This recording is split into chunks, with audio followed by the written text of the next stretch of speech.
Police পুলিশের কাজ করবে। আমাদের এই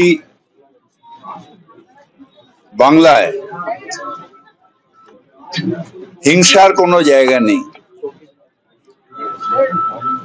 বাংলা কখনোই গুজরাট হবে না। এখানে আমরা শান্তিপূর্ণভাবে ছিলাম, আছি, থাকবো।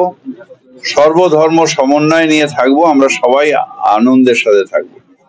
যদি কিছু ক্রিমিনাল তারা ভিন্ন করার চেষ্টা করে, আইন কঠোরভাবে তার প্রতিরোধ করবে। তার আইনের রক্ষক যখন যায়, ক্রিমিনাল যদি কোথাও অত্যাচার করে, আইন অনুযায়ী তার শাস্তি হবে, তার ব্যবস্থা হবে। তাকে অ্যারেস্ট হবে, তাকে কড়াতে কড়া শাস্তি হবে। অন ডিউটি কেউ থাকলে তার উপর আক্রমণ হলে আইনের প্রভিশনে যে শাস্তি হবে সেই শাস্তি হবে। কাউকে ছাড়া যাবে না। No one is above law.